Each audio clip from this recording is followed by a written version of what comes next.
बिस्मिल्लाहिर्रहमानिर्रहीम। अस्सलाम वालेकुम। जर्मनी के बारे में डिस्कस करेंगे। जो हर आदमी जब भी किसी नए मुल्क में जाता है तो सबसे पहला काम जो पेपर बनवाने के बाद वो सोचता है कि उसके पेपर कब परमानेंट हो जाएंगे उस मुल्क में, ताकि उसको हर दफ़ा की हर साल या 2 साल के बाद जो रिन्यूअल करवाते हैं उससे उसकी जान छूट जाए। तो हर मुल्क में जो परमानेंट रेजिडेंट कार्ड है जिसको आप बोलते हैं, जर्मनी में उसको सेटलमेंट कार्ड भी बोलते हैं, जो मोस्टली यूरोपीय यूनियन के लॉज के मुताबिक आप 5 साल के बाद आप पीआर या सेटलमेंट कार्ड आप ले सकते हैं। उसका ये फ़ायदा होता है कि आप यूरोपीय यूनियन के अंदर मुख्तलिफ ममालिक में जाके आप काम भी कर सकते हैं। हकीकतन अगर देखा जाए तो जर्मनी में जो परमानेंट रेजिडेंट कार्ड है जिसको आप यूरोपीय यूनियन कार्ड कहते हैं, उसकी शराइत थोड़ी सख्त है कुछ दूसरे मुल्कों की निस्बत।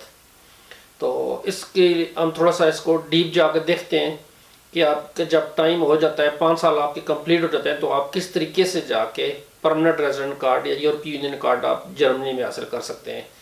जब मैं 5 साल की बात करता हूँ तो मैं उन कैटेगरीज की बात नहीं कर रहा जो 5 साल से पहले भी यूरोपीय यूनियन कार्ड ले सकते हैं जर्मनी में। कुछ कैटेगरीज ऐसी हैं। मेरी अगली वीडियो जो है इसके बाद जो वीडियो आएगी उसमें मैं ये बताऊँगा कि कौन सी ऐसी कैटेगरीज वाले लोग हैं जो 5 साल से पहले यूरोपीय यूनियन कार्ड या परमानेंट कार्ड जर्मनी में ले सकते हैं।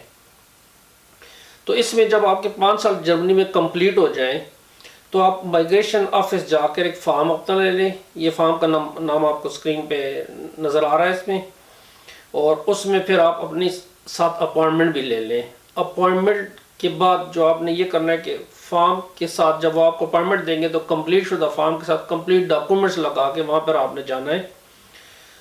जब आप यहाँ पे जाएंगे तो आपसे क्वेश्चन पूछे जा सकते हैं। आप अपने आप को प्रिपेयर करके जाएं। उस क्वेश्चन में आपसे जर्मनी के कानून के बारे में पूछा जा सकता है कि जर्मन जो कानून के बारे में आपको वाकफियत कितनी है, आपको इसकी सियासत के बारे में जो जर्मनी की है, आपको जर्मनी की पॉलिटिक्स की जो बात होगी, उसके बाद जर्मनी की जो बाकी माशरा है इसके बारे में, आपकी जो सोशल जो एक्टिविटीज़ हैं उनके बारे में आपसे पूछा जा सकता है। बेसिकली वो देखते हैं कि आप जर्मन माशरे में कितना जम हो चुके हैं, और ये बहुत इम्पॉर्टेंट है कि आप जर्मन माशरे को पहचान के जान के उसके अंदर जम होने की सलाहियत रखते हो। मैं 100% नहीं कह रहा, लेकिन आपको उस माशरे की अकदार का पता होना चाहिए, उनकी सोशल लाइफ का पता होना चाहिए। जब आप इंटरव्यू के बाद आपके नॉर्मली ये हर स्टेट से मुख्तलिफ सूबों से सूबों में ये मुख्तलिफ फ़र्क होता है, लेकिन आप ये नॉर्मली 2-4 हफ्तों का टाइम लग जाएगा। अब इसकी जो फीस कितनी है, अगर आपने एम्प्लॉय कर रहे हैं यहाँ पर बिजनेस बेस पे या सेल्फ एम्प्लॉयड बेस पे तो उसकी $200 है, लेकिन अगर नॉर्मल है तो वो 135 यूरो में डॉलर कह गया पहले, ये 135 यूरो है, और जो सेल्फ वालों की है वो 200 यूरो है। अब सेटलमेंट परमानेंट या परमानेंट रेजिडेंट कार्ड जर्मनी में हासिल करने के लिए जो शराइत उन्होंने रखी हुई हैं उसकी शराइत का मैं जिक्र करता हूँ। साथ ये बता दूँ कि इस जब एक दफ़ा आप इसको हासिल कर सकते हैं तो उसके बाद आपको रिन्यूअल कराने की झंझट से आपकी जान छूट सकती है, और आप इसमें पूरे जर्मनी में किसी भी जगह जाके किसी भी किस्म का काम कर सकते हैं। लेकिन जो इसके लिए शराइत उन्होंने रखी हुई हैं उसके लिए आपके पास एप्लीकेशन होना चाहिए, फॉर्म कंप्लीट होना चाहिए। जिस तरह मैंने पहले आपको बताया, एप्लीकेशन फॉर्म के साथ आपके जो 5 साल आपने जर्मनी में रहाइश रखी हो और 5 साल से आपके पास वर्क परमिट मौजूद हो, ये जो बेसिक शर्त है ये वाली। उसके बाद वो देखना चाहते हैं कि जो आप अपने और साथ ख़ानदान को अगर रखे हुए हैं तो आप और आपका पूरा ख़ानदान सोशल वालों से कोई बेनिफिट्स ना ले रहा हो, बेरोज़गारी अलाउंस वगैरह या किसी किस्म की इमदाद वगैरह न ले रहा हो। अगर ये आप इमदाद लेते हैं तो ये भी आपके लिए एक मुसीबत या हर्डल का बायस बन सकती है। वो चाहते हैं कि आप सोशल वेलफेयर ऑफिस से कोई रकम वगैरह वसूल आपने न की हो। दूसरी बात, आपको जर्मन ज़बान का अबूर हासिल होना चाहिए, जो बेसिक 100% प्रोफेशनल लेवल पे नहीं, लेकिन वो कहते हैं बेसिक आपको जर्मन ज़बान का अबूर होना चाहिए, क्योंकि अब आप जर्मन में मुस्तकिल तौर पर जर्मनी में रहने जा रहे हैं तो आपको जर्मनी ज़बान आनी चाहिए। उसके बाद जो कहते हैं कि आपने 60 महीनों के लिए पेंशन इंश्योरेंस में आपने रकम जमा करवाई हुई हो। जब आप हर सैलरी लेते हैं उस सैलरी के अंदर से पेंशन के फंड में जो पैसे जाते हैं वो 60 महीने यानी कि पूरे 5 साल के लिए आपने लगातार काम किया हुआ और उस काम के दौरान में आपके पेंशन फंड में आपकी पेंशन के लिए पैसे जा रहे हों। कितने पैसे जा रहे हों इससे कोई फ़र्क नहीं पड़ता इस चीज़ में। उसके बाद आपके पास जो रहाइश है वो डिसेंट रहाइश होनी चाहिए, आपकी फैमिली के लिहाज से और आपके बच्चों के तादाद के लिहाज से वो एक डिसेंट हो जिसमें एक ख़ानदान अच्छे तरीके से गुजारा कर सकता हो।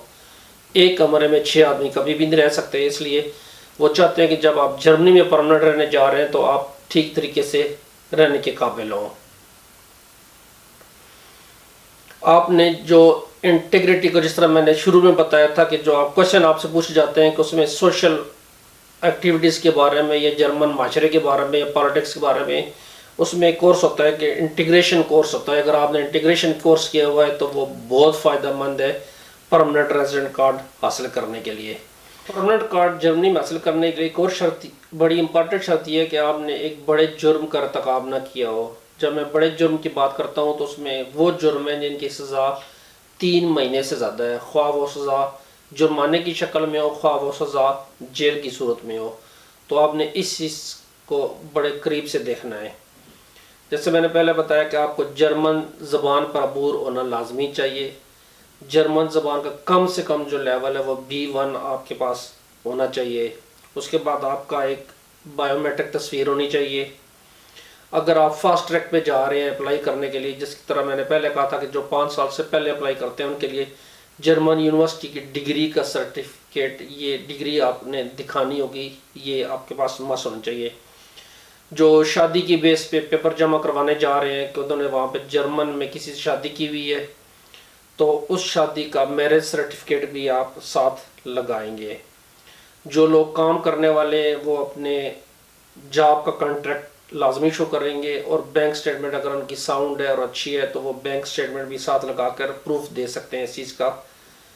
उसके बाद जो बिज़नेस वाले हैं, सेल्फ एम्प्लॉयड लोग हैं, वो अपने टैक्स रिटर्न भी लाजमन शो करेंगे ताकि पता चले कि वो लोग कितना कमा रहे हैं और उस तरीके से उनकी आमदनी जो है वो गवर्नमेंट को या इमिग्रेशन ऑफिस को समझ आ जाए कि आपकी जो आमदनी है वो इस म्यार के मुताबिक है।